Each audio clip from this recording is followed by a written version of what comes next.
Hello everyone. Class 8 का chapter 13 है India after independence history का। ठीक है, इसका ब्रीफ क्वेश्चन आंसर आपके सामने है। What do understand by the foreign policy?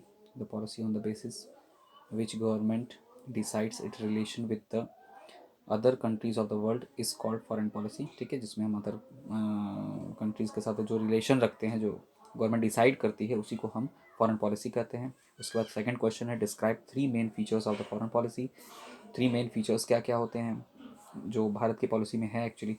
तो फर्स्ट है safe guard the economy and the other national interest to uphold the sovereignty and integrity of India. Third, promote international peace, security and cooperation.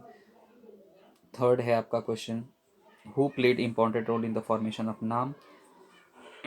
Doctor Sukarno G A Nasser, G A को capital कर लीजिएगा, and Marshal Tito with the Jawaharlal Nehru who played an important role in the formation of NAM. ठीक है, write any 2 points regarding the Indian policy against the racial discrimination. तो first है India always against racial discrimination. Second है India give award to whom root out the racial discrimination, यानी कि racial discrimination को लेकर के जो भी वर्क अच्छा करता है कोई, तो उसको अवार्ड देते हैं ये लोग, हमारे भारतीय लोग, हमारे इंडिया की गवर्नमेंट। और साथ साथ ये हमेशा रेशियल डिस्क्रिमिनेशन के अगेंस्ट है, यानी जातिवाद या कोई भी अगर इस तरह का डिस्क्रिमिनेशन करता है तो उसके खिलाफ है।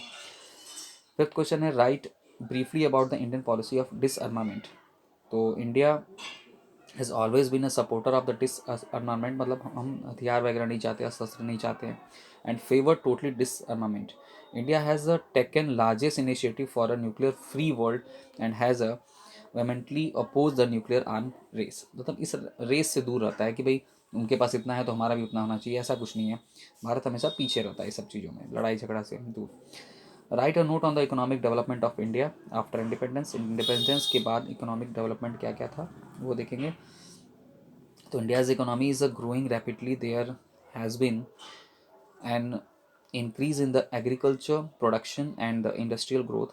India has seen uh, major growth and progress in the information technology field, which has led to the development of cities like Bengaluru, Hyderabad, and Pune.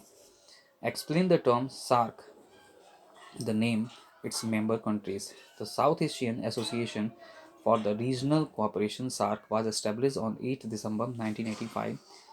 जो इसके सेक्रेटरीट है वो काठमांडू में सेटअप किया गया है और ये कुछ कंट्रीज़ के नेम दिए हुए हैं। ठीक है, अब समझते हैं कुछ।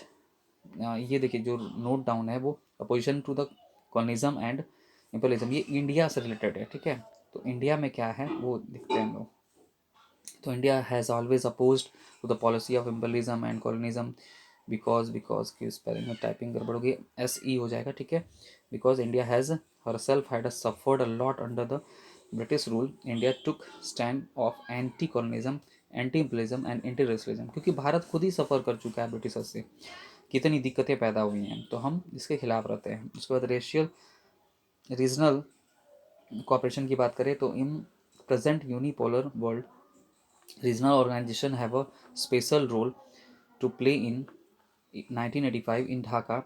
A body named South Asian Association of for Regional Cooperation came to existence for, ये जिसको सार्क कहते हैं। ठीक है, ये मेंटेन करता है। ठीक है, respect of humanity, human rights की बात करें तो भारत हमेशा ही ह्यूमन राइट्स की बात करता है। यहाँ अपॉइंटमेंट की गई है ह्यूमन राइट्स को लेकर के, कमीशन बनाया गया है।